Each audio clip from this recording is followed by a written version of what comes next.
what we're going to talk about, of course, is how to make your money make babies. But it's not about how much you make, it's how much you keep. And you can throw out a net into the ocean, like I was just telling you all, truths are parallel, but if there's a hole in your net, what was the point? You see what I'm saying? So first thing we're going to do is we're going to start out with the foundation, and then we're going to work our way up, because before you start talking about putting a chandelier in the foyer, you got to work with the foundation. And I never took any of the general contractor exams and stuff and all of that, but from what I heard, a big part of those studies are the foundation, because that's about the most important part in a lot of instances. If your foundation isn't good, you're not good. So we're going to be talking about trust, we're going to be talking about wills, we're going to be talking about the benefit of power of attorneys, financial and medical power of attorneys, and then we're going to start talking about chandeliers, okay? So I'm about to run through some people and let me know if any of them look familiar. Anybody know who this is? Nobody? Red Fox? Oh, that's Red Fox. That's a young Red Fox. Sanford and Son. Yeah, that's a young Red Fox.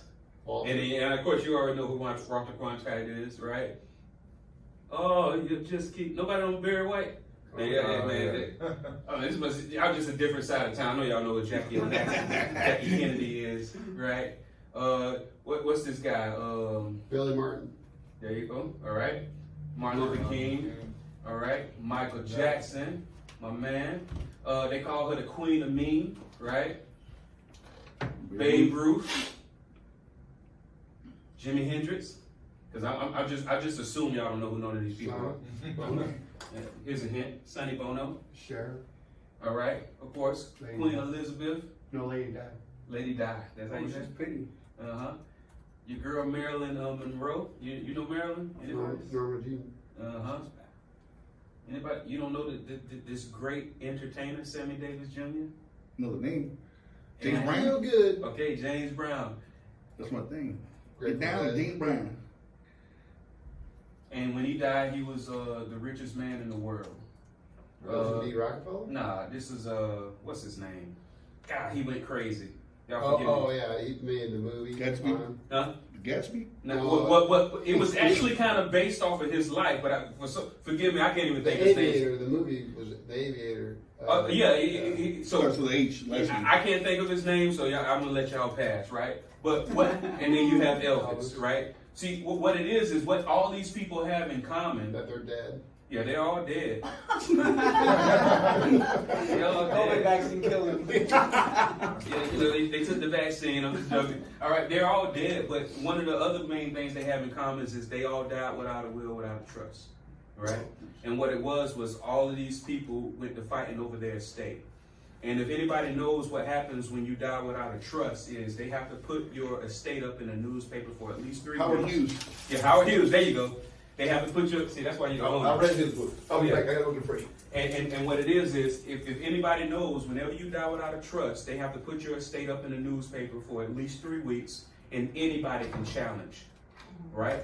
And what happens is when it's not challenged, most states, so I don't know exactly how it works in this state, but in most states, there's a cap to how much attorney's fees and court costs that the people who you leave your stuff to has to pay in order to go through probate. Anybody not know what probate is? You know what probate? Everybody know what I probate knew is? enough that it was. Might so. Oh, thank you, God. Man, you all right with me. How'd you know? Podcast. I Oh, yeah. See, I was man. That was good. That was good. I like that, bro. You just saved me. Because I would have did all this and not even having no record, right? But if anybody doesn't know what probate is, it's basically the court deciding who gets your stuff, right? Civil court. Yeah, it's civil, but it's probate. It's like when I grew up, I thought probate was just what people had to do. I thought that was just the thing. I thought you die, you go through probate, your family pays all of this money to get everything transferred, and then it's over, right? But really and truly, the only reason that's like that is because most people don't have things set up correctly, right? So what is it? Why are you building all of this? Because of course, I'm going to show you how to, it's not just about your beneficiaries. I'm going to show you how to use this money while you're alive. But a big part of the decisions that y'all are making has to do with y'all beneficiaries. And why are you going to build up all this wealth to have court and the government take over 30-40% of it, right? I'm gonna show you how to keep it, right? I do have a specific question. Yes, sir. Is it a certain amount though? So if it's under a certain amount, then you don't have to go through probate. So in Florida, it's $40,000, So that's right? it. And that's in most states, it's like that. And I didn't see what y'all drove here today. I saw what y'all drove here today, right? But most people, you drove here in 40,000. So you've already met the threshold of probate. Now, what if your house is worth $300,000? That's like almost bare minimum. In order for your family to get that house transferred in their name. Now, let's say there's no infighting, because what's going to happen is people are going to start fighting. And what's going to happen is the wealthiest person, usually it's the wealthiest child, is the one that's going to still be paying the taxes, still paying electricity. Are they going to get reimbursed? No.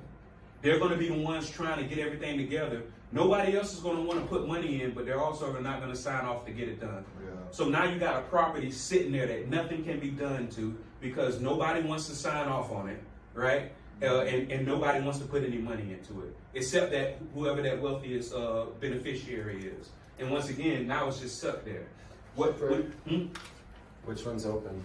Any seat. Yeah, you. How you doing? Friday. Did Sorry, you late. break? Oh no, don't worry. Hey, listen. I had the times Nah, myself. you. What it was you saw the future and you knew we were gonna have tension. But so once again, I'm just gonna show y'all how to avoid that because, like I just told you, usually the threshold is somewhere around 40,000, and most people's cars are that. And then, and let's say, and usually it's capped at 3%. So let's say you got a house that's worth $300,000, and there's nobody contesting it. They're going to pay at least $9,000 just to get it transferred to their name because a dead person can't transfer their property. You see what I'm saying? So let's go into this. Now, you're going to hear me say multiple times that all truths are parallel. Just for example, you're not going to drink water from a stream if you don't know the source, right? You're not going to eat food if you don't know the source, right? I want you to know the source of where this education is coming from. My name is Randolph Love III. I do have multiple designations. I didn't want to fill this screen, so I just picked some of the top 3. I'm a chartered financial consultant. I'm a chartered life underwriter, and I'm a chartered property casualty underwriter. I'm a wealth strategist, and I'm the founder of ShieldWolf Strongholds. I'm registered with the state of Florida Department of Pre-Licensing and Continuing Education, so I do continuing education for a lot of agents, public adjusters, and corporate entities. I also provide training and consulting to corporate, federal, state, and local governing agencies regarding financial literacy, insurance pre-licensing, and continuing education. I also assist business owners with effective tax minimalization wealth strategies, and I've been in this industry for over a decade. And you mainly work with contractors? Oh yeah. Why? Well, contractors, public insurance adjusters, and independent adjusters. Why do the you- reason why is I started out as an agent. Right. Gotcha. So I was an agent with State Farm. I know y'all love State Farm. We don't like agents from State Farm. Hey, listen, I was an agent with State Farm for 7.5 years. Believe it or not, I retired, right? And with recreation comes recreation, right? So as I was recreating, I just couldn't stay still. And usually serial entrepreneurs know what I'm talking about. It's like, all right, yeah, I beat the game. I beat the first player game. First level. Yeah, and now I'm able to just relax with what I'm familiar with. But then as you recreate, you recreate. And then I started saying, all right, well, I sold the promise. Let me deliver on the promise. So I became an independent adjuster. All right, I did that for a while. And one thing that I noticed while I was being an independent adjuster is, and I was working claims down in Miami. I don't know if y'all ever been in Miami, but if you come to a room full of 10 people, 9 people know what a public adjuster is. Depending on what part of the country you go, most people don't even know we exist, right? I'm also a licensed public insurance adjuster, right? What happened is, when I'm down in Miami working as an independent adjuster, what I discovered was 9 out of 10 claims were represented already by a public adjuster or an attorney. That one claim was usually a single mother, and just like most people, they're used to if their insurance company tells them no, that's what it is.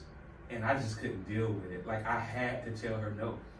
Because even if I knew this was a claim that would have gotten paid if a public adjuster was on it, I told her no. right? So I like, man, forget this. I'm not doing it anymore. But why would you say no? Because I had to. It's boxes. Because you ever heard that? You ever heard that when they say the field adjuster comes out, hey, I got no authority. Yeah. Actually, we do have authority, and if you can lock an independent adjuster on saying something that's bad faith, that's agency law. And even though we do have to go back to a desk adjuster to get permission, if you can lock us in, Saying that you had no authority in the beginning? either no authority and or agreeing to something, and that's what we were talking about earlier this morning, memorializing the conversation. Because if you notice, a lot of times when you email or send a letter to an insurance company, they call you. Yeah. The reason why is they're trying to keep it off the record. Yeah.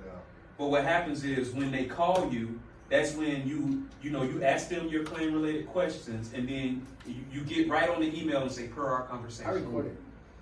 Right. So are y'all in a one-party state?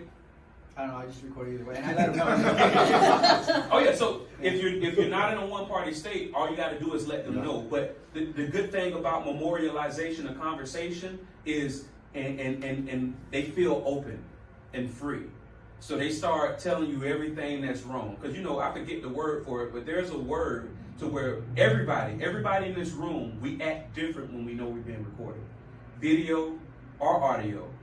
When people know that a camera is on them, all of a sudden they got good posture. Yeah. Right? Yeah. That's just how it is. But when you're able to get somebody talking freely and then memorialize it with a per our conversation email, then that's when you can get the good stuff, right? But to your point, if you're going to record somebody, definitely let them know if you're not in the first party. I just let them know that it's company protocol. Oh yeah, and once again, and then For training you know how to purposes. build quick rapport with people, so they probably forget you told them you were recording within 5 minutes into the call, like, right? And then they just get open, right? So what it is I had to do that because whenever I would go to who my manager was, they would say, "Nah, that's not what we do." You see what I'm saying? Yeah. But it's You should know it. yeah, you know it. No, I mean I do, but I just want to get more into. But just you worked for an insurance company, so I want to get that. Oh yeah, for a long time, Yes. and that's why I was able to raise up in the ranks as high as I did, as fast as I did, because I knew the full picture. I did what they call managed claim model. So after the first notice of loss, I was one of the few adjusters that would actually come out to the loss, do my measurements, take my pictures, do my recorded statement, and then I was also the desk adjuster. So I was the field adjuster and the desk adjuster on a claim, but I still had a supervisor. You see what I'm saying? Yeah. And once again, either I had to say no or I had to substantially lowball the claim. Now at the time, I didn't know I was doing wrong. So what are they lowball claims? Like, if they know that, Why? yeah, exactly, that's what I was wondering. Do you guys get a bonus at the end of the year if you don't pay out certain amounts? Or what? Well, they don't do it explicitly like that. We do get bonuses if the company, per how profitable the company is. What's the biggest expense of an insurance company? Claims. Yeah. So indirectly, you are getting a bonus For low volume. by lowballing, right? Indirect, and even if, because usually for independent adjusters, it's usually a 10-year life expectancy. Because what happens is you get all of these claims and you start learning. Like if you are an independent adjuster and you get into this industry and you want to be the best at what you do, you come to classes like this and you learn and you learn and you learn and you learn, right? And then you want to go, just like when y'all learn something new, like at one of Joseph's class, you want to go apply it. Yeah. Oh shoot, I just learned that you can't just replace felt without moving the shingle. Yeah. And then once you remove a shingle, so you want to apply it, and then as soon as so now you just got 15 claims in that week. And then you turn all 15 in and you just got another 15, and then the desk adjuster calls you and tells you, hey, you got to take this off. So what happens is you go and you take it off, and then you do it again, and then you go and take it off, and then what happens is I'm getting 15 claims, but then I got to go and rework 15 claims. All of a sudden, you start not putting it on there. And now they don't even have to tell you not to put it on there Training anymore. without training. You see what I'm saying? So they like, okay, we overloading you with claims, and then we're also sending you back these claims that you thought you were done with to redo, to take something off. Now you start not putting it. Now in the future, the desk of justice say, I never told him not to take that off. His estimate never had it, right? So that's how it was going. And me, I was picking up on that. And I just couldn't do it. Even and once again, it was one of those things to where just to do something that came natural to me, I was pulling in, what, 15, 20,000 a week. And imagine me, my family, majority of the people in my family never made over $40,000 a year. Imagine me going to them saying, yeah, this thing that I'm doing where I'm making $20,000 a week, I'm not going to do it anymore. They looked at me like I was crazy. Where you from? Jacksonville, Florida, right? So it's one of those things to where it's not about the money, it's about how you feel. So once I got out of that, I became an insurance appraiser. I think y'all familiar with insurance appraisals, right?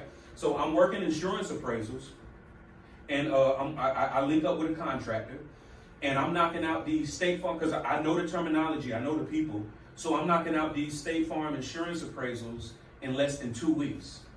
And then as soon as I knocked it out, the contractor, he said, okay, here go another 5.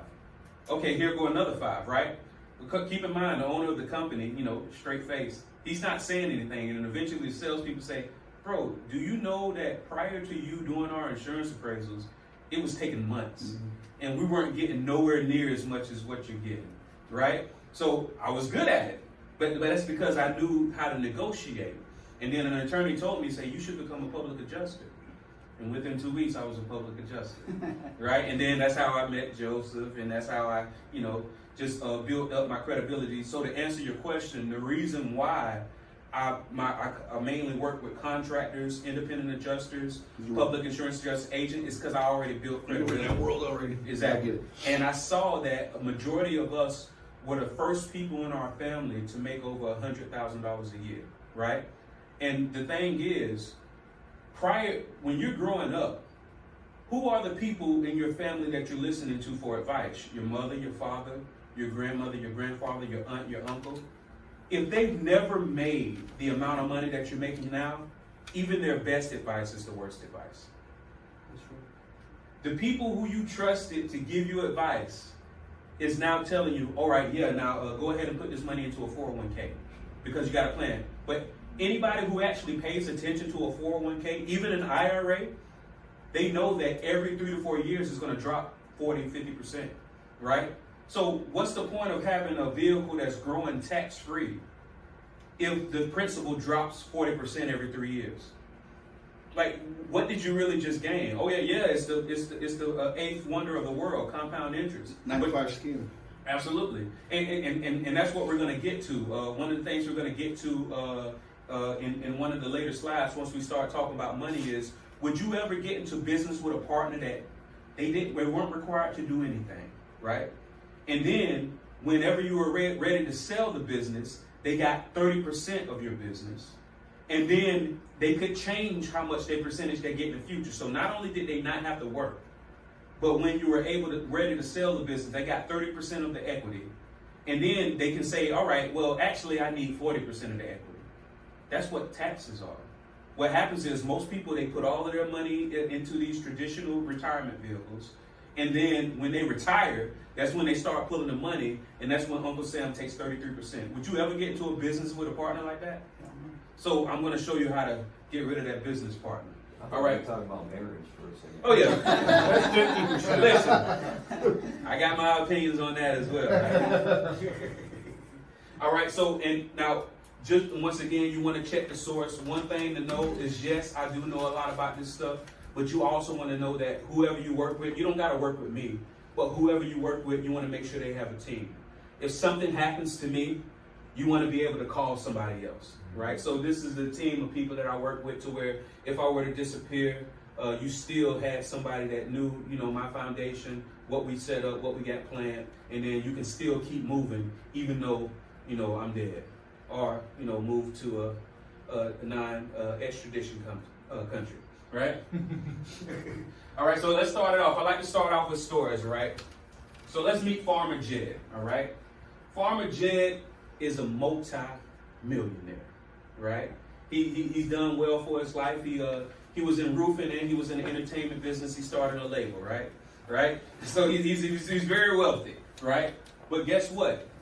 He only has one heir, and look at Farmer Jed's property, right? That's his main home. This is his pool house. This is what he's doing with the vegetation, right? You got too much money if you make a maze out of the bushes in your yard, right? This is what he got, and he only has one heir. His one heir is M.I.R.A.C.L.E, right? M.I.R.A.C.L.E, she is a woman that is capable of multitasking, nurturing, just like Albania came in and then everything just worked, right? I think, you know what I'm saying? Like, women, they can handle it. And Farmer Jed, he knows that, hey, I can leave all of this to Ellie Mae and she can handle it. But, at the same time, I still want to, give her some structure, right? Because just like a lot of my clients, when it comes to money, most of the women are the ones who are putting all this together.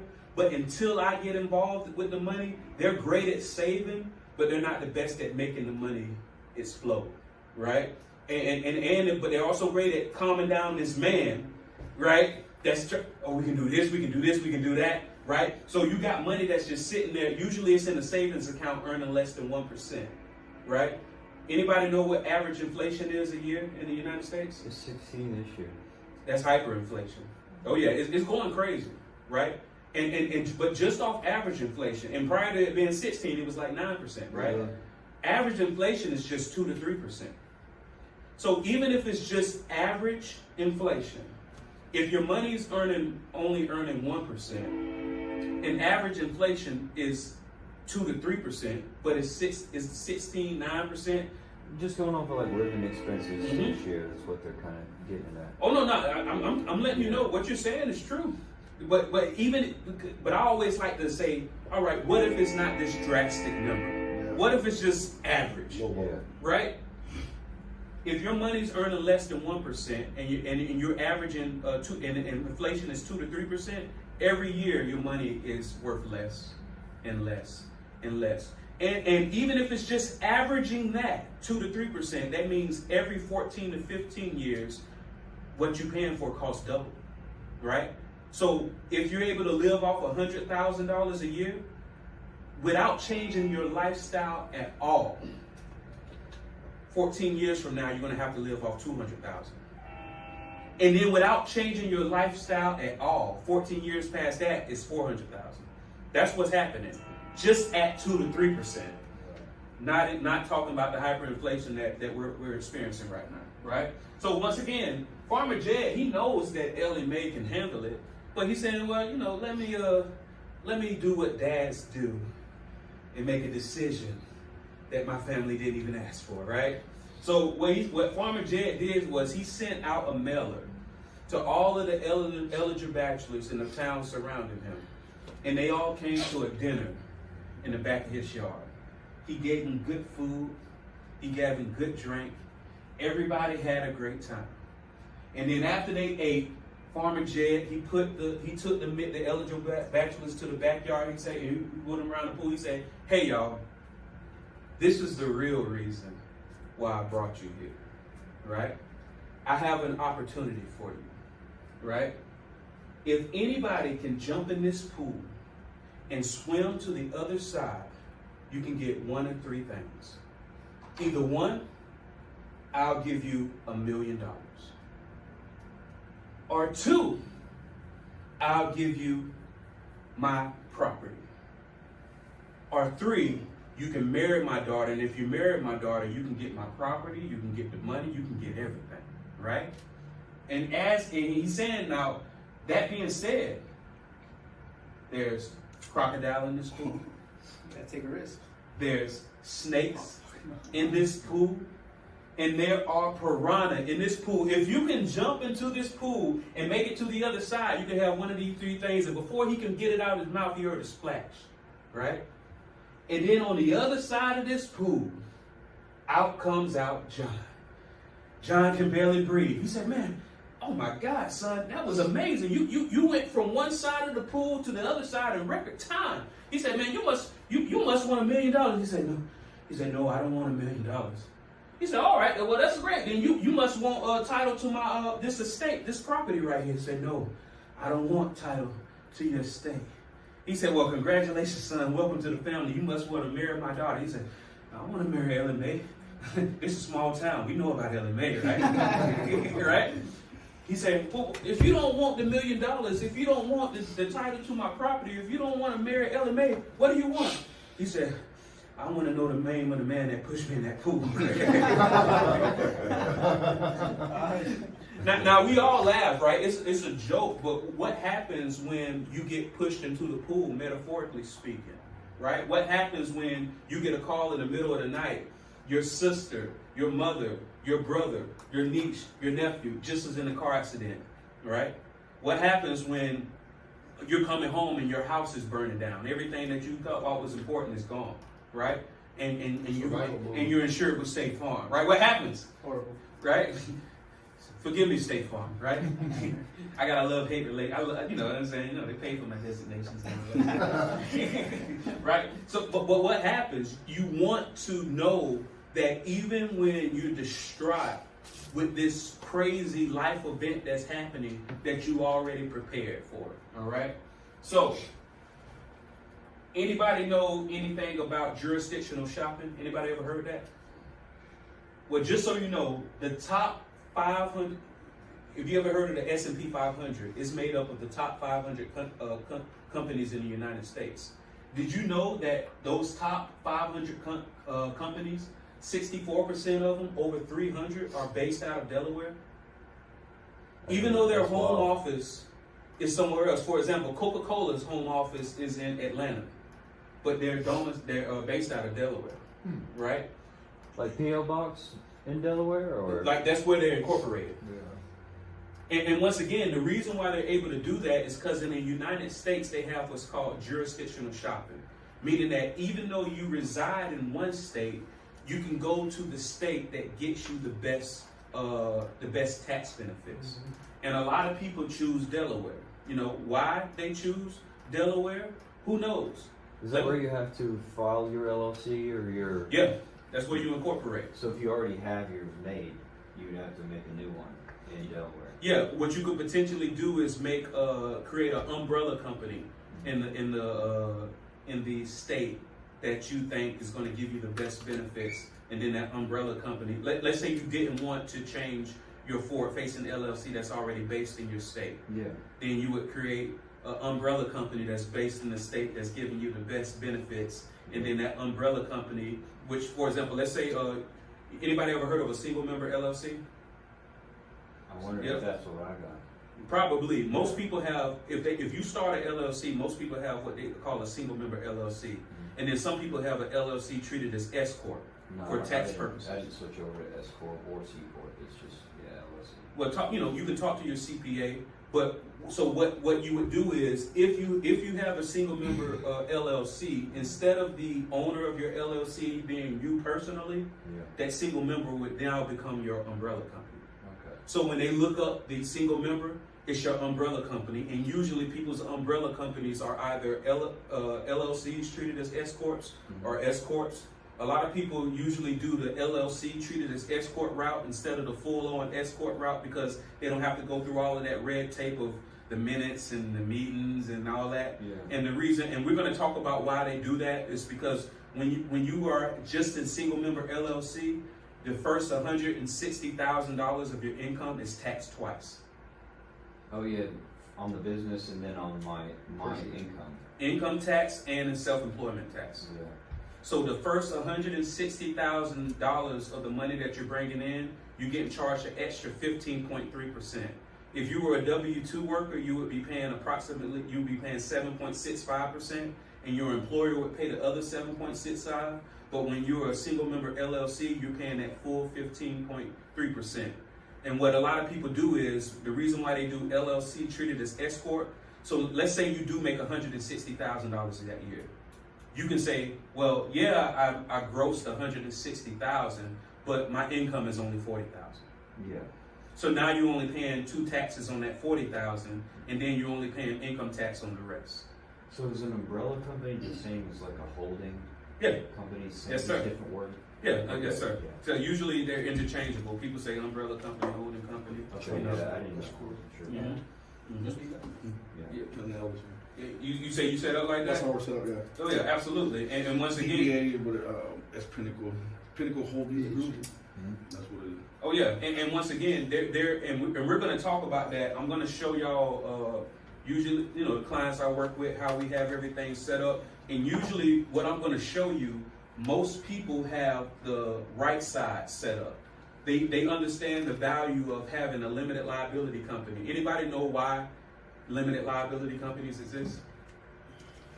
Can't be sued for your assets. It's a trick question. Because it's not a trick question. It's in the name. It limits your liability. Yeah. When you are in a capitalist economy like we are, instead of a socialist economy, the government has to figure out how to clothe and feed their citizens. They have to figure out how to build for them, how to fix everything. When you're in a capitalist economy, the government doesn't have to figure out how to clothe anybody because they got clothing companies that do that. Free market. Yeah, when you're in a capitalist economy, they don't have to figure out how to feed people because they got restaurants.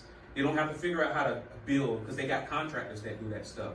That's why business owners get so many tax breaks.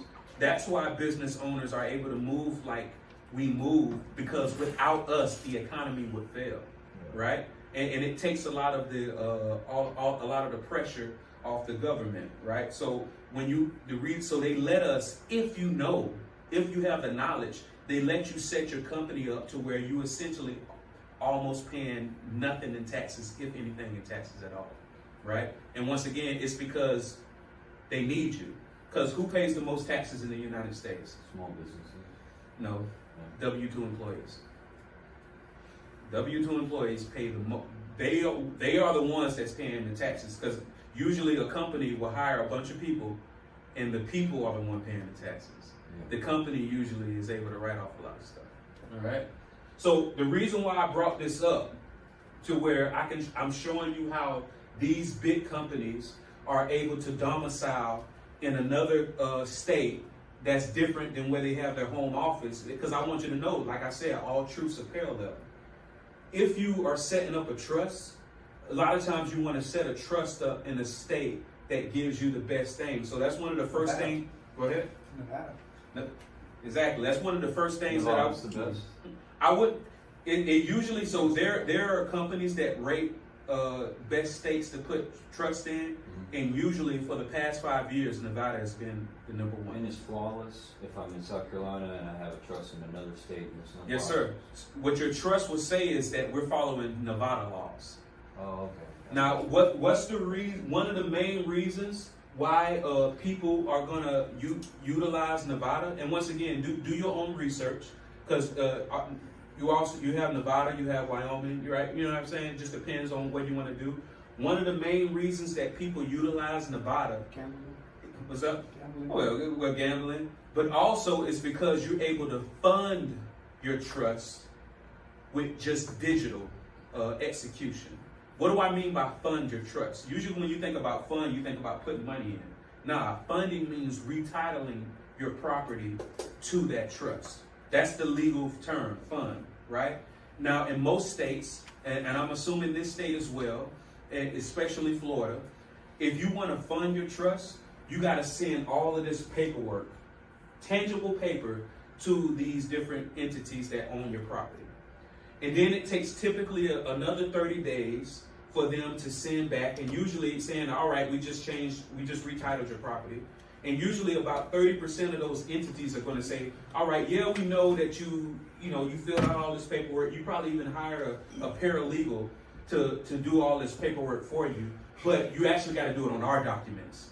So now another 30 days goes by, and now finally you have your trust funded.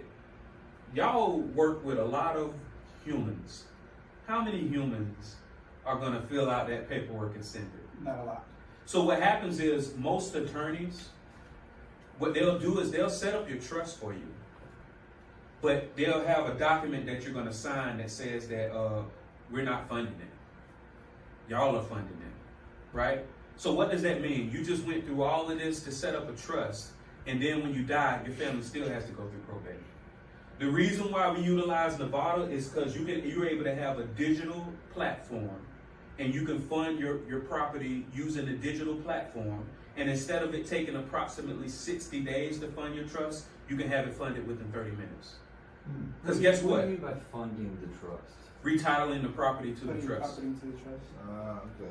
So like once you create the trust, Mhm. getting it in there takes 30, 60 days? Yeah, in most states, because you have to do everything by paper.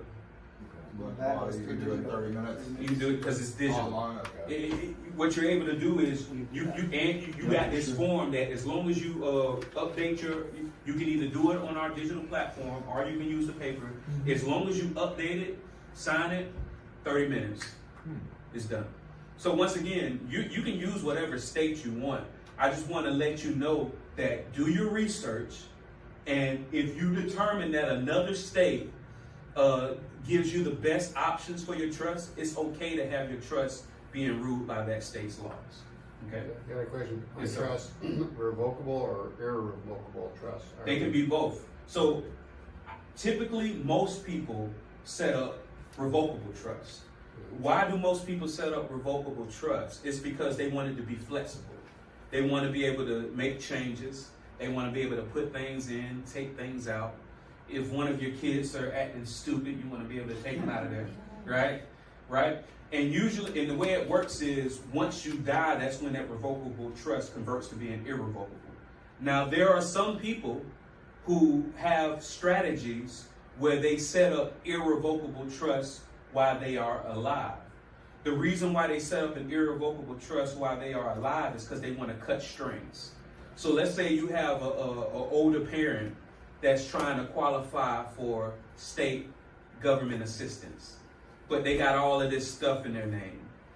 So what they want to do, instead of retitling it to their children's name or having to sell off everything, they can move it to an irrevocable trust, cut ties, and a lot of times the trustee, I think something flew over there. A lot of times, I spit. It didn't hit you. That's good.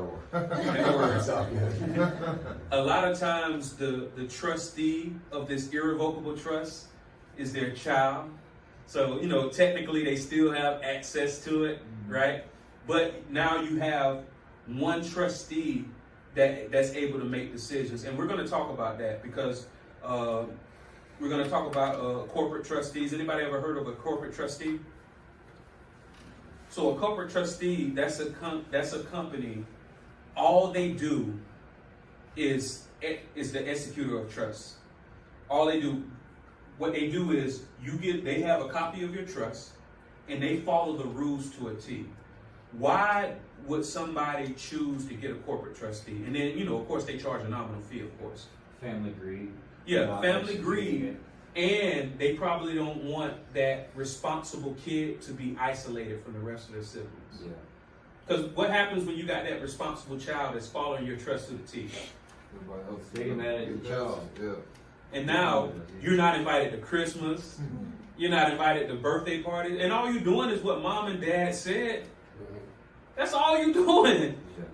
This is what mom and dad wanted, right? So what ends up happening is there is no trust police. So you can have a perfect trust, everything set up, perfect. And now this responsible child is tired of being ostracized. So, so they can just liquidate the trust. They're like, you know what? Forget it. I'm not going, because when somebody finds out that they are the trustee, the executive, at first you're proud. You're like, oh man, they trusted me, man. I'm the responsible one at first. Then about 2 to 3 years later, you start to regret it. You see what I'm saying? So what some people do is they'll go ahead and elect the corporate trustee to take all the heat. And then, they might also, put in a back door to whoever his good child is can potentially get in and do what they need to do if they have to do it. But that's why they would utilize a corporate trustee. But one of the things I want to talk about is actually having a family committee, right? And what's a family committee? A family committee is a committee that's also owned by the trust. But what's going to happen is while you are alive, any of you have children? Got children? Any of you have beneficiaries to where you know that when they get this money that you've been making, it's probably going to be gone within 18 months? Oh, you just got no kids and responsible beneficiaries, right? Oh, I don't know. I don't know about my wife, honestly. So what it is, so here's the thing. What it is when I be working with business owners, they all assume that their kids want the business. And then I ask them, I say, have you ever asked your kids if they wanted your business? Most of them want to get rid of it. Hell yeah, because all they see is the stress. Yeah. Right? So one of the things that we're going to talk about is the benefits of setting up a family committee. So what that means is approximately every 3 months, you're going to bring your kids in, no matter how young your kids are. You're going to bring them into to the committee, and whoever your guardians are, because you got children. How old are your children? 13 and 15. Do you have in mind if something were to happen to you, who would be taking care of them? Not really. All right, that's something to think about, right? But chances are, whoever you think of don't know how money really works. So before your kids get old enough to spend it, they've already blown it. And in their minds, they did all the right decisions, but because they don't know how to invest money. So what you do is approximately every 3 to 6 months, you bring in your children and all your beneficiaries and your guardians, and you let them know, all right, this quarter I got $30,000 to invest. This is what I think I should do. What do y'all think I should do? And what's going to happen is you're going to make it a common conversation to where we talk about how to invest money. Wait, kids like 13 and 15? Younger than that, bro. You know what I'm thinking? Yeah, Get them thinking, because as of right now, all they see is the stress. Yeah. You see what I'm saying? But what you're going to do is you're going to start showing them how the money works. So what happens is 10, 20, 30, 40 years later, when you're ready to retire, they already are thinking. They know how to work the money. Exactly. And then you're going to feel confident that if and when you go, And they can run the company. exactly, because every 3 months y'all talk about the money, Yeah. not just the stress, That makes sense. the money. All right. So once again, that's one of the main things I want to make sure y'all get out of this is if you decide that a trust is a good idea for you, you don't have to just go by the state of where you reside. You can go by the state that gives you the best benefit. And like I said, for the past, at least the past 5 years, Nevada has been number one, and you have South Dakota, Ohio, Missouri, so on and so forth. All right. And then, you can also look, if you want to Google 8 reasons Nevada is leaving in trust situs. And that's what situs means. It's just like domicile for a business. Situs is just where your trust is situs at. No problem, bro. Trust block and so forth. He tends to do that. Right?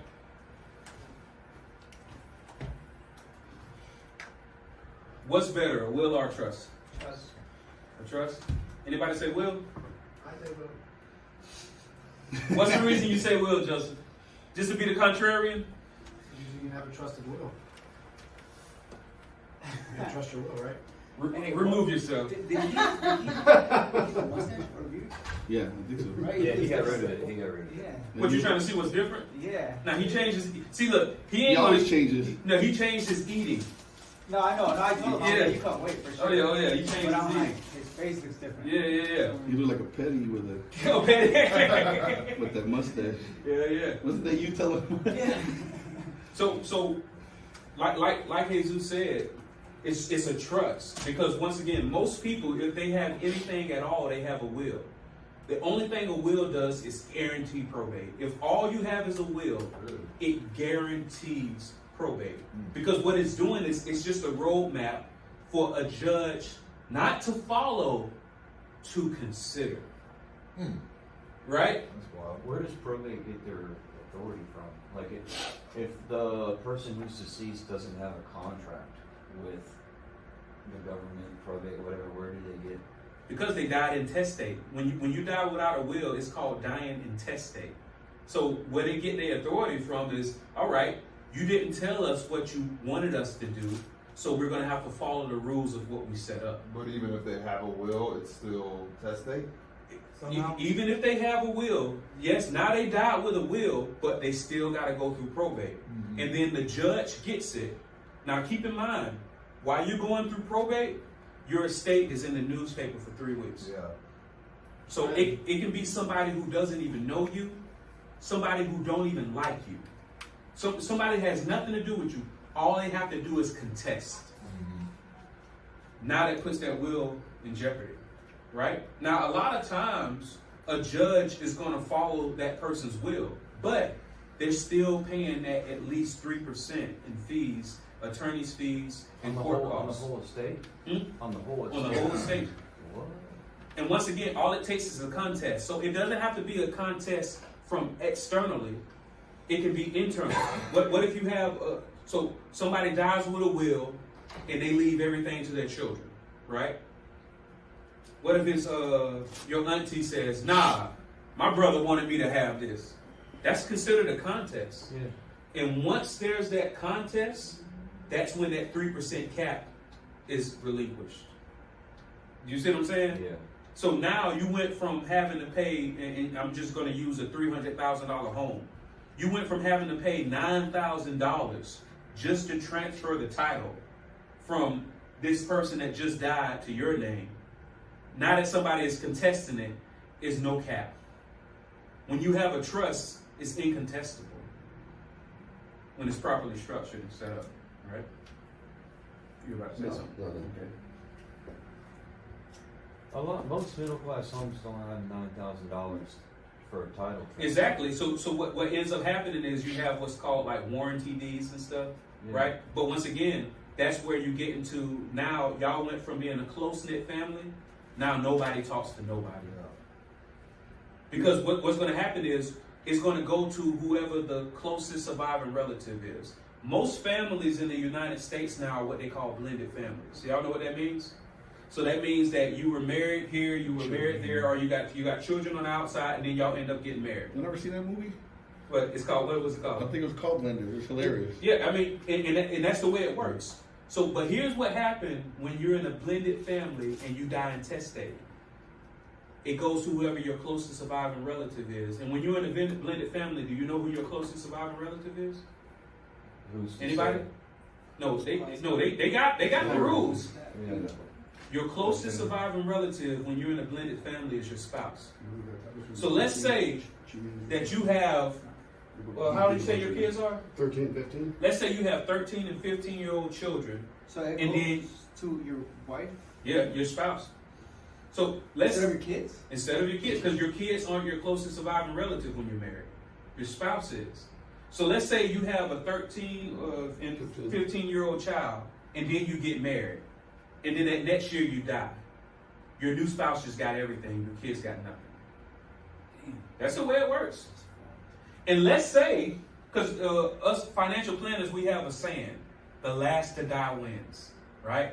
So what happens is, you get married and you die, your spouse gets everything, your children gets nothing. If your spouse dies before they get remarried, then their children get everything. You don't get nothing. Your children don't get nothing, and now their children get everything. But let's say your spouse, after you die, they remarry, and then they die. Then a person you never even met before gets everything. That's how it works. And that happens all the time. When you hear about... Bro, remind you trust. We're not married. When you hear about children fighting the surviving spouse, that's what's happened. What just happened was that surviving spouse just got everything. And it's up to them in their generosity to decide if you get anything, right? But when you have everything set up in a trust, with how you want the rules to work, Then they gotta follow those rules. exactly, they gotta follow those rules. Till the rules change, not to blah, blah, blah, but Wait, what Right. about? Quick question. So, what about property that you put in the trust, like taxes and stuff? Can you still?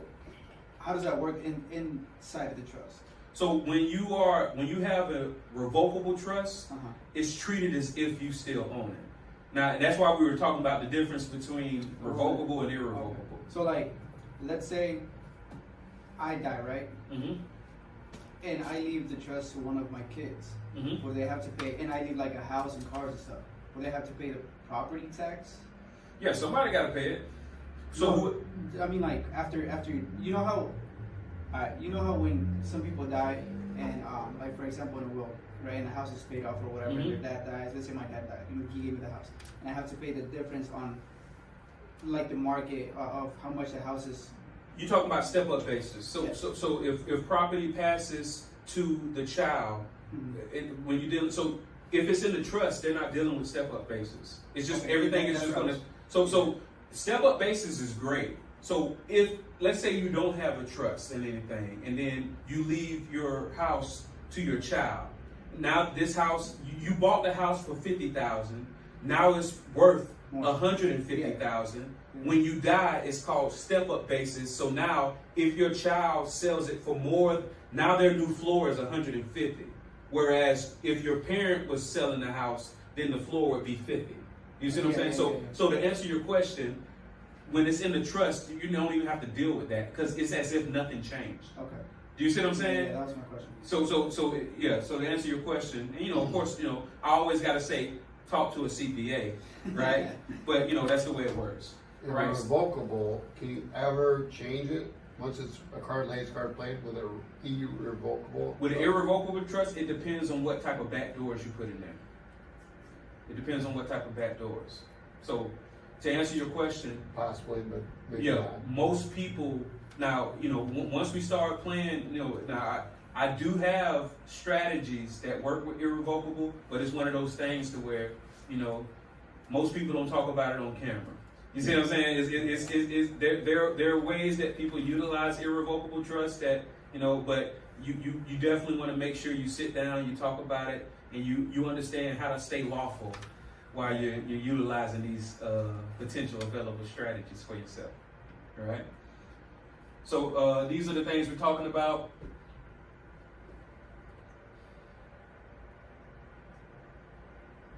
Anybody know what percentage of Americans have a will? 30%. 30? Anybody say something? 7. 7%? Yeah, it's still low. 40%. And once again, what does a will guarantee? Are you gonna probate? Exactly. Anybody know what percentage of Americans have trust? 5. That was close. 17. Right? So once again, I'm glad y'all are taking the time to learn this stuff because y'all are in the minority. And as you know, whatever most people are doing is usually do the opposite. All right, so let's talk about some findings. All right, nearly half of all respondents believe that estate planning is only for the ultra-rich, and most people don't need it. But as I just said, in most states, the threshold is $40,000. Anybody here have $40,000? Anybody here cars worth more than $40,000? Right? Anybody has any interest in a house? Anything? Most people already meet the threshold of probate. Right? Miguel's got it in his wallet. Exactly. I feel you. He is pinnacle. T-shirt and He's done the job. My mom, my daughter's like, you need That's to how wear we knew. That's how we knew. Oh, t-shirt and jeans. new Pumas. That's that good. And your reputation precedes you. Do you know how good they talk about you behind your back?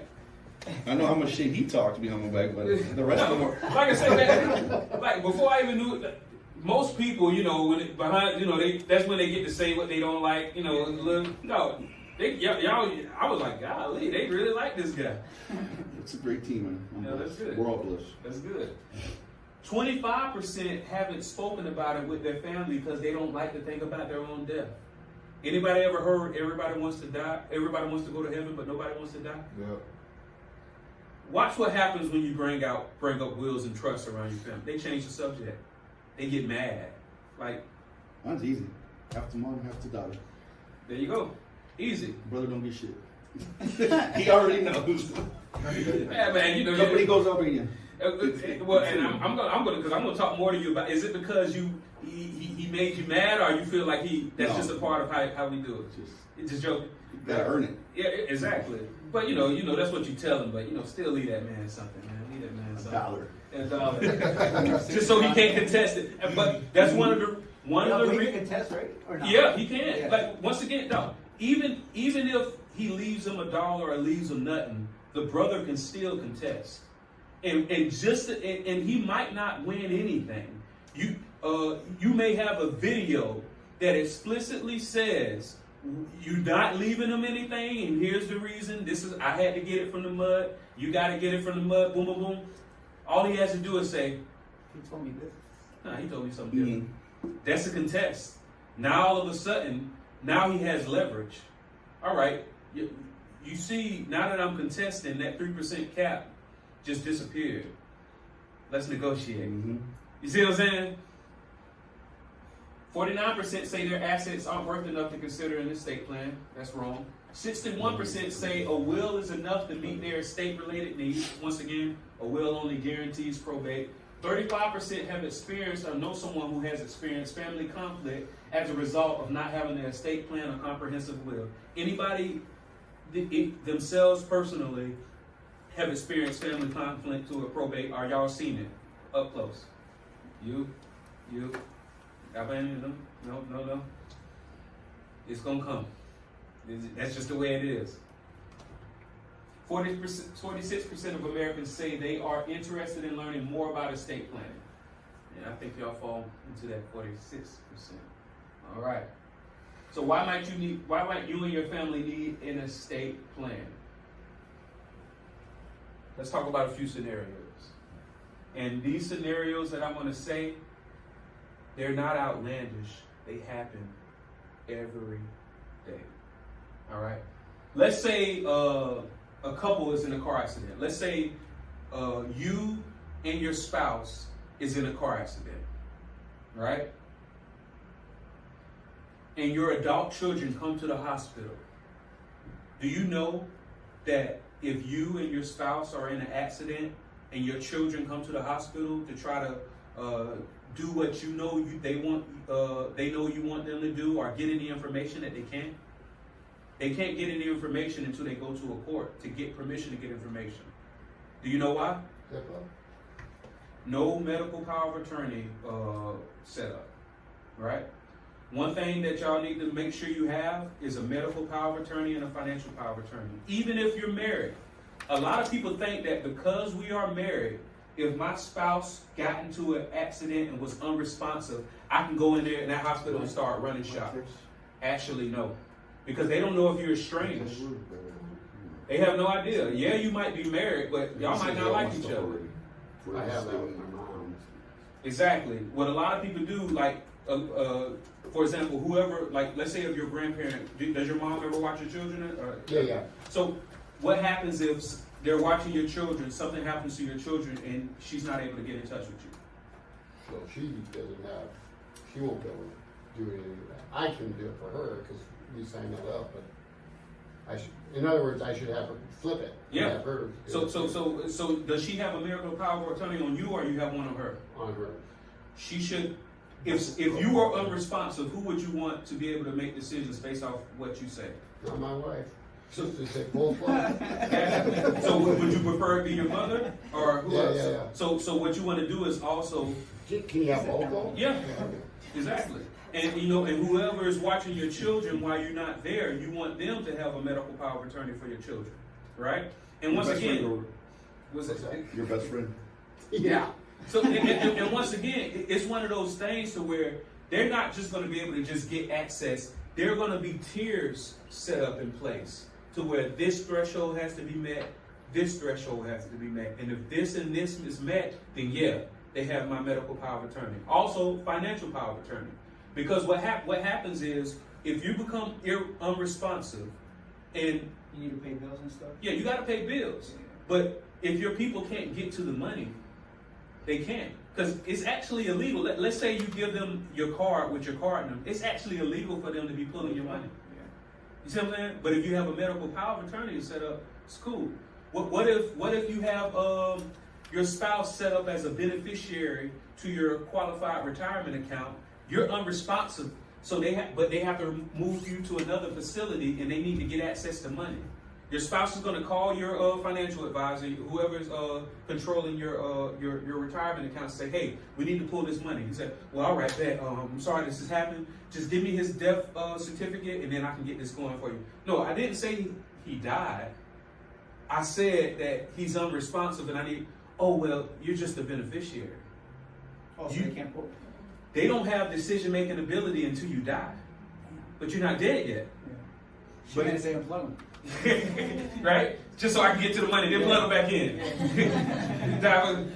How long can he be dead before his brain damage? All right, well, about 5 minutes. All right, right. But if you have your medical power of attorney and your financial power of attorney set up, and then certain thresholds are met, then you're good.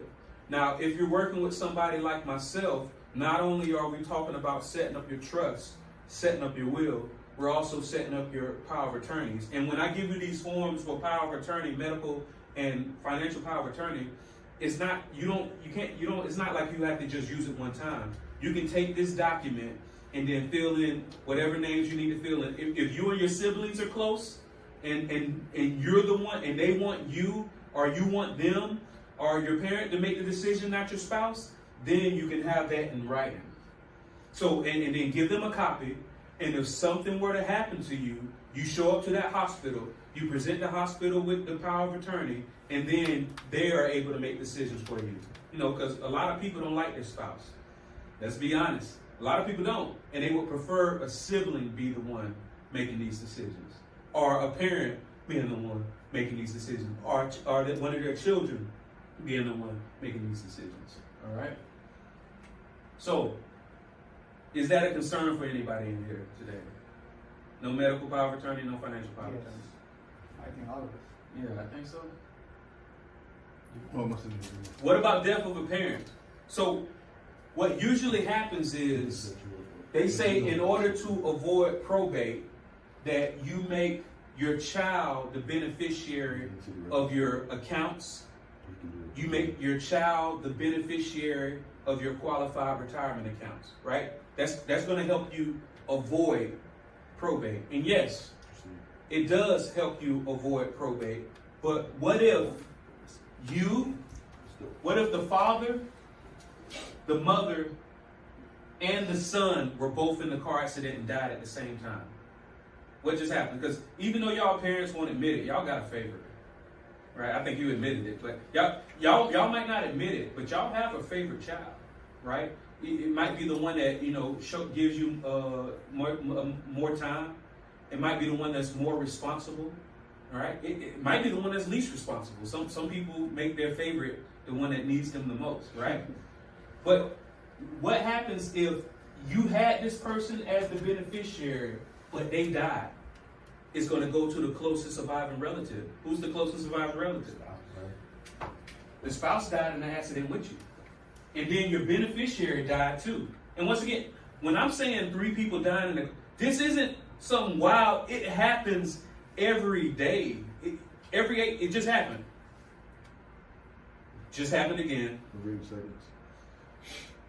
Just happened again. Every 8 seconds. You hit it right on the head. Right? So what just happened is, if your closest surviving relative is your spouse, they died. The beneficiary was your favorite child. And He his died. spouse gets them. Then the daughter, the son or daughter you don't like, gets it. Do you see what I'm saying? And let me change. It's not that you don't like them. You see what I'm saying? It's just maybe they got some selfish tendencies. So who did you just involuntarily cut out of your will? These 2 little kids. Your favorite grandkids. Because it went to the selfish child. Because your main beneficiary died at the same time you died. Now they just blew everything. Anybody ever heard of an IRA beneficiary trust? So an IRA beneficiary trust doesn't just work for IRAs, it works for every qualified retirement account.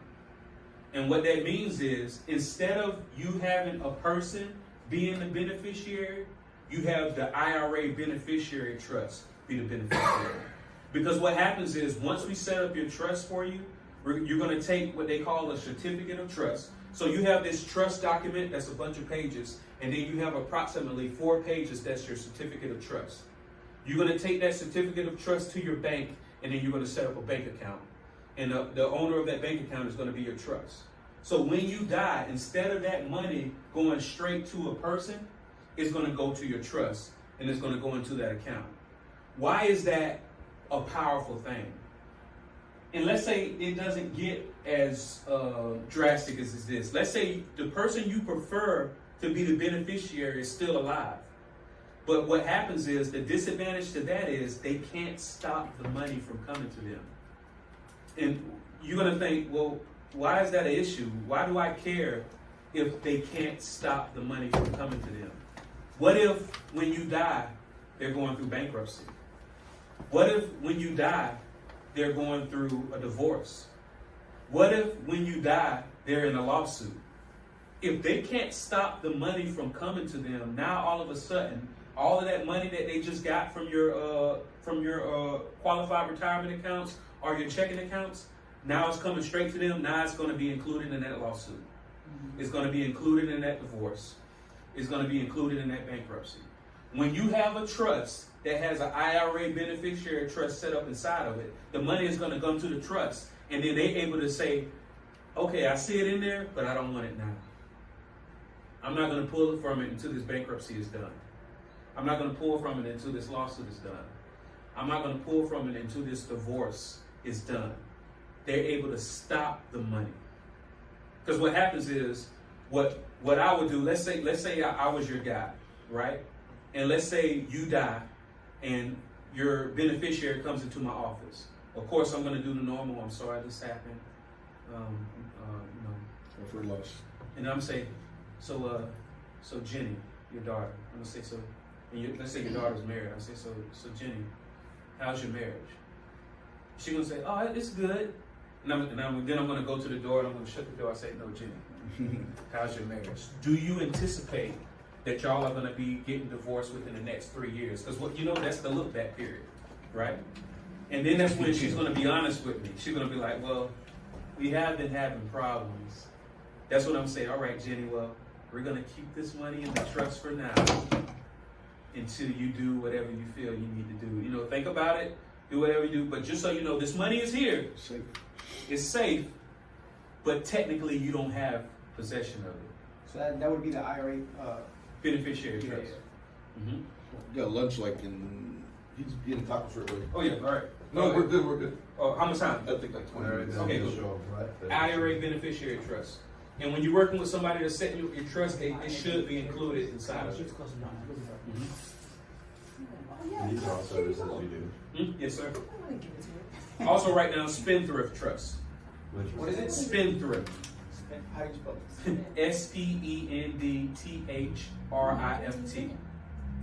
So a spendthrift trust, and this is how I remember, the way I remember stuff is I use mnemonic devices, right? So when I was learning the term spendthrift, I know some very wealthy people that shop at thrift shops. But by and large, most people who are shopping at thrift shops, because they don't got the money, right? So they're going to go through a thrift shop to save some cash, right? So I always imagine my child shopping at a thrift shop because they just terrible with money. And then I imagine the doors to the thrift shop are locked. And then they got their credit card payment people, their mortgage payment. Boom, boom, boom. Hey, you owe us money. And they just shopping around in the thrift shop. What a spendthrift trust is, that means that when you leave money to this child, or whoever your beneficiary is in this trust, as long as it has the spendthrift trust clause in it, it don't matter who they owe money to, their creditors can't touch it. So you can leave money. If you were to leave money directly to this child, oh yeah, the creditors are coming. That's new money. But if you leave it in the trust, and it's a spendthrift trust, you can have the money coming out to them periodically, and the creditors have no legal access to it. This is amazing. All you need to know is the rules. The more you know, the more you know, the more you don't Does know. the beneficiary have the power to get whenever they want? Yeah. So the way the trust Periodically. will be set up is because it's coming through the trust, and they're not getting a lump sum. It's just coming out periodically. The creditors can't touch it. But that same person, if they need it, they can get more. Yeah. You see what I'm saying?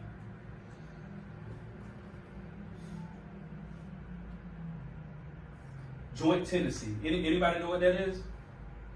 All right. So what joint tenancy is what people say. Has anybody ever heard, if you ever want to avoid probate on this house, just put your beneficiary name on the title? Anybody ever heard that? So what a lot of people do, so let's say you have a parent that owns the family home, right? And they've experienced probate. They don't want their children to go through probate. So what they do is before they die, they put their child's name on the title of the property, right? And they also put their child's name on the bank account so they can legally get access to it. So now the child's name, or whoever your beneficiary is on your title of your property and on the all of your financial accounts. And guess what you just did? You successfully avoided probate, right? Like, you did it. Does anybody know what you just invited when you did that?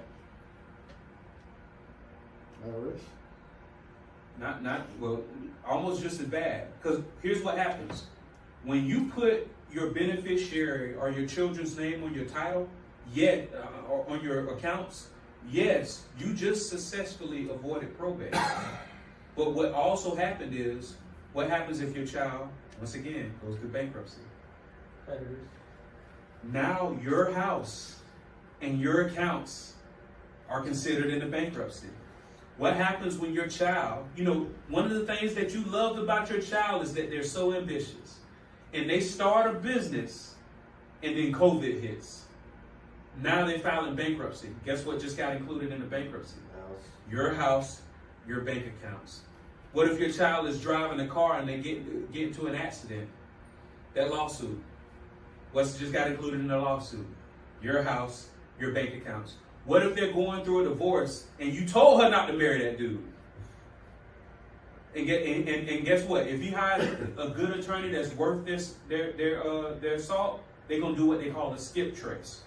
Even if your daughter never told her husband that she was on the title of your house and on the title of and on your bank accounts, once that attorney does that skip trace, that's all popping up. And I've had people in my family get divorced, and usually, even if the man's attorney runs a skip trace and sees that his wife's, that they're about to get divorced, his name is on your property, usually he'll let it go. But what if he's an asshole? Or vice versa? What if she's an asshole? Right? They have a legal right to then do it. So now, this house that you already paid off, because that person's name is on your property, and then the person that they're divorcing is coming for everything. They're scorned. They want everything. Now, you're going to have to what? Take out another mortgage on your house just to pay them off.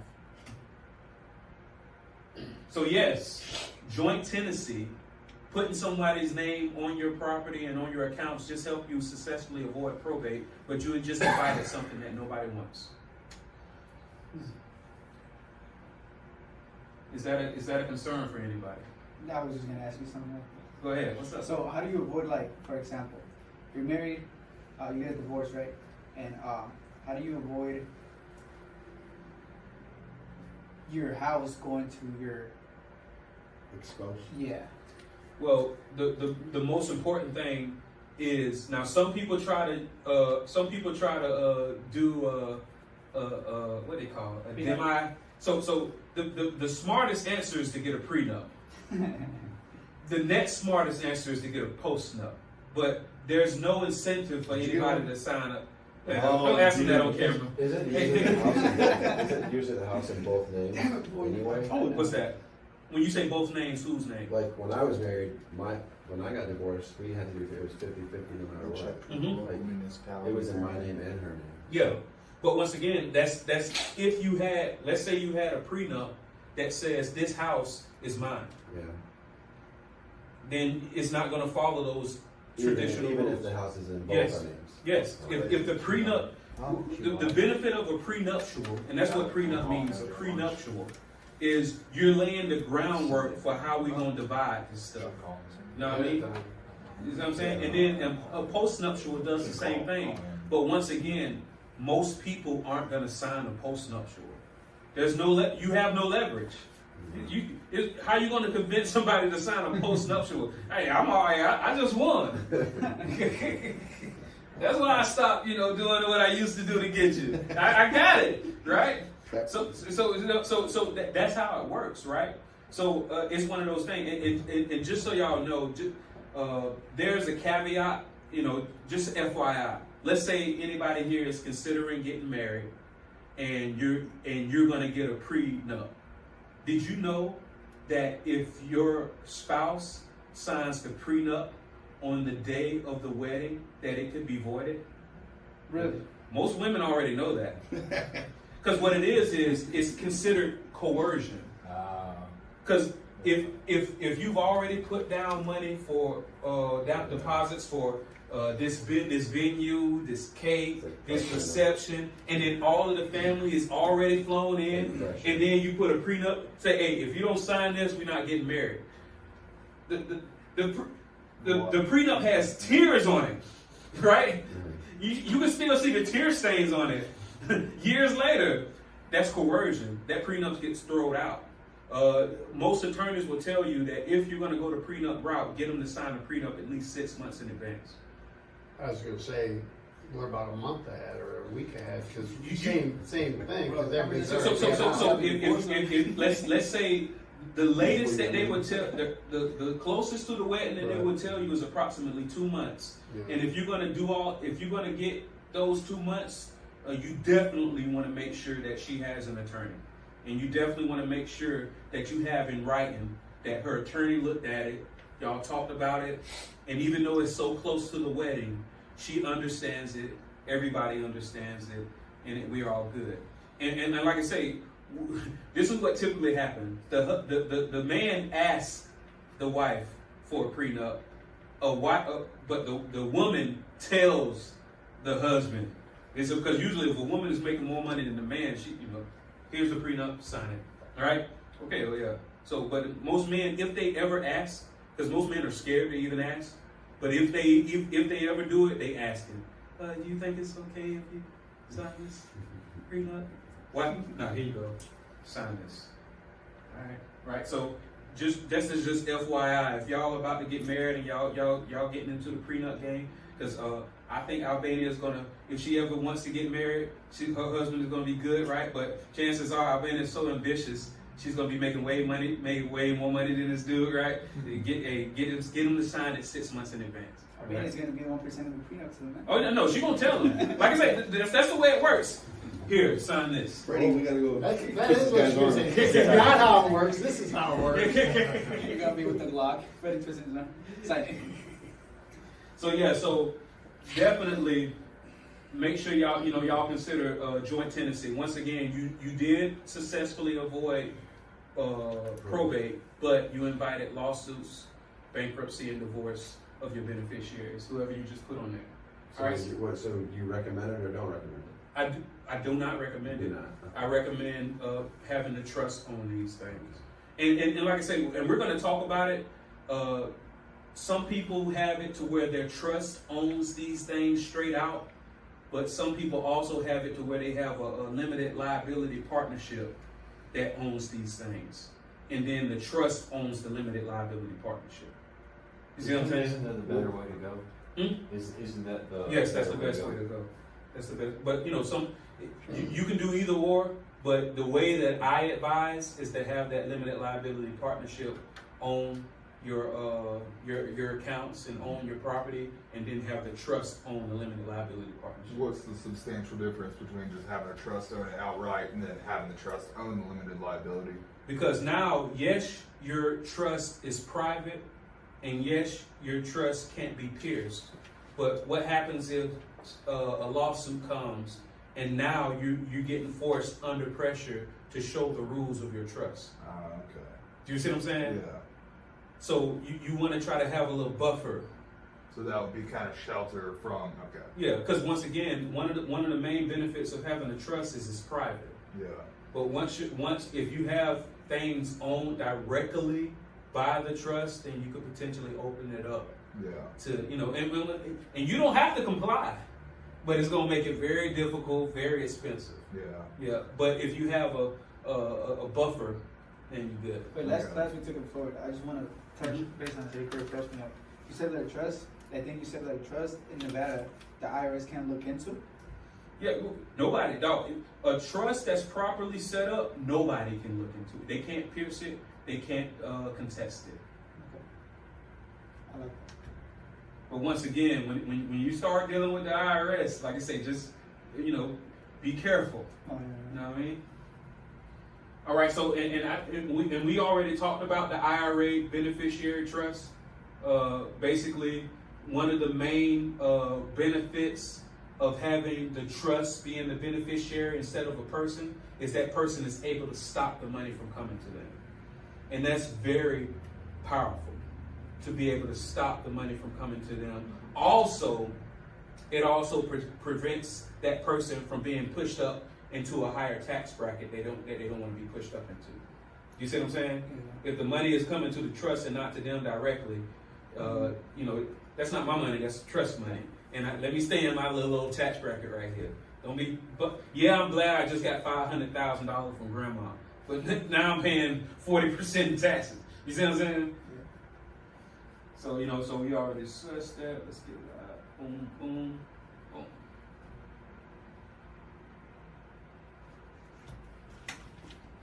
And we already talked about the divorce. We already talked about this as why an IRA beneficiary trust is something that you want to do.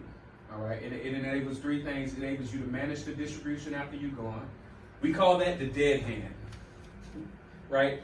If you still want to control your family even after you're dead, yeah, you get an IRA beneficiary trust. And once again, it's not just for IRAs, it's for all the qualified retirement accounts. 403Bs, 401Ks, all of that. All right? And it protects your child against divorce. What about conservatorship? Right? So, anybody, my grandparents, my grandmother is 82, my granddaddy is 90. They both still drive. They just had 60, my same age. Congratulations. They just did 63-year anniversary last week. Exactly. It was pretty cool. Do they sleep in separate rooms too? My grandparents sleep in separate rooms. Right? But they still married, right? And once again, dog, my granny, she can fuss all she want, but guess what? She's still getting up and making that food. Mm-hmm. She's still cleaning that house. She's still folding that line. Like I see it. I like she act like she don't like this man, but she keep doing for him, right? And they done had 5 kids, so they liked each other at one point. You know what I mean? It wasn't no what they call it, in vitro, right? Something had to be happening, right? But what happens is when somebody loses their constitution, it's like that.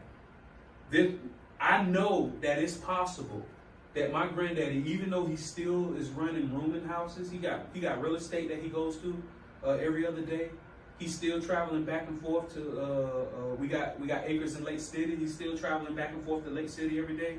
I know that if it happens like it happens to most people, if he loses his constitution before he dies, it's just gonna be he gonna go to Walmart one day. I'm not wishing this, but what could happen is he can just get up like he normally gets up every day, go to Walmart, and all of a sudden can't remember how to get home. And then goes from there. What happens if there's no medical power of attorney or financial power of attorney set up between my grandparents when that happens? Now my grandmother has to go to a judge to get permission to make decisions for my granddaddy. Now my grandmother has to go to a judge to get permission to get access to his accounts that don't have her name on it. Now my grandmother has to go to a judge to get permission to do all of this stuff. That if they would have set up a medical and financial power of attorney while they both still had sense, it would have avoided all of this. Because a lot of people have heard of a guardian ad litem. And usually when you hear of a guardian ad litem, it's typically an attorney that represents the benefits of a child. The same happens when something happens to a spouse like this. Now, in order to do anything for my grandfather, if that were to happen, she has to get permission from this attorney to do that. That's a conservatorship. And every time he gives up permission, his bill is $500. You see what I'm saying? Yeah. That's wrong. Yes, that's how it works.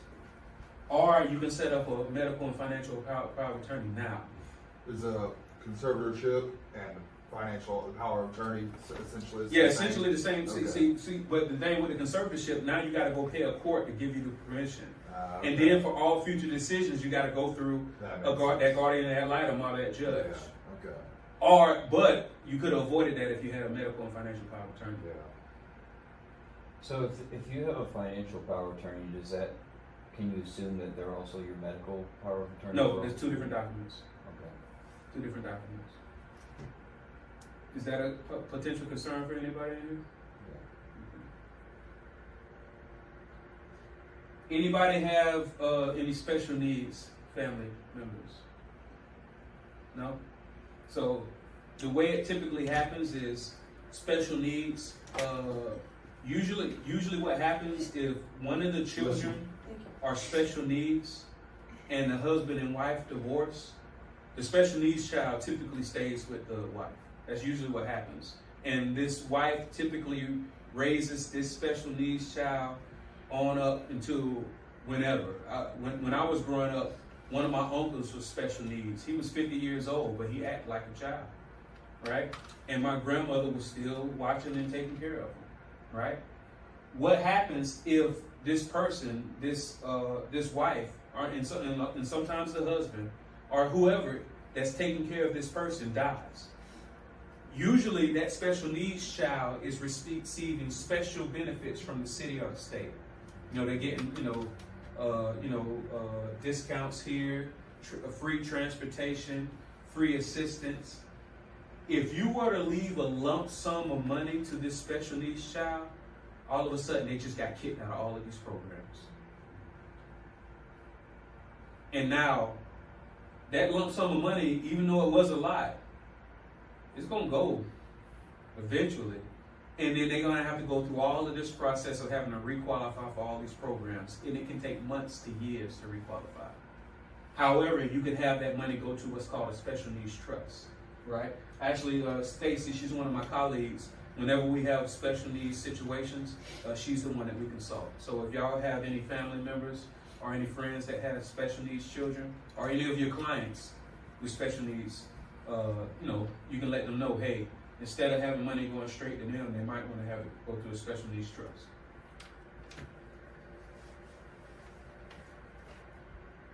And we got, after this scenario, we got one more scenario, y'all. And then I think we might hit it right on the head, because you said about 15 minutes ago we had that. All right. So, and we talked about this. If a hospital, a bank, a financial advisor, they don't automatically assume just because you're married that this person has permission to make decisions for you. Because like I said, y'all can be estranged. So that's this scenario right here where if your spouse is in a coma or becomes incapacitated, you don't have access to any of their qualified retirement accounts or nothing. But if you set up a medical financial power of attorney, you do it. And once again, anybody that I work with, when we're setting up the trust, when we're setting up the will, we're also setting up the medical and financial power of attorney. Okay? Last scenario.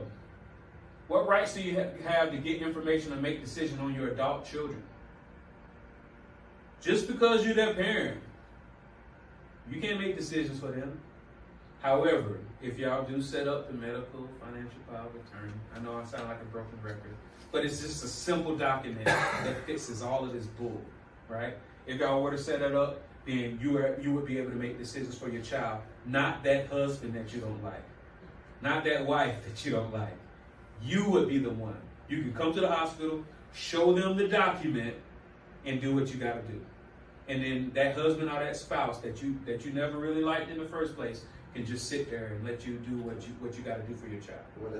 What if you don't have it? Does the husband have that? Yes. And what if he tries to get one as well? What's that again? What if he's trying to do the same thing? No, because what happens is if nothing's set up, that's when you and the husband have to go to court. Because either way, the husband is going to have to go to court, or you're going to have to go to court, right? And what happens is, who the judge going to give permission? Partner, Huh? you can keep it. Sorry. Yeah. You can The borrow it until you question leave was, this time. so if I got one, The file? medical, Mhm. the husband can't get one. Yeah, because Yeah, The 'cause- husband gets it first, pretty much. yeah, well, whichever ones is the latest sign. So let's say at one point it was a medical power of attorney set up between the wife and the husband. But then something happens to where the wife says, I don't like what's happening. Then whatever is the latest signed one, Gotcha. that'll be It's effect. absolutely. Are you at a good stopping point for the Yeah, balls? I mean, this is literally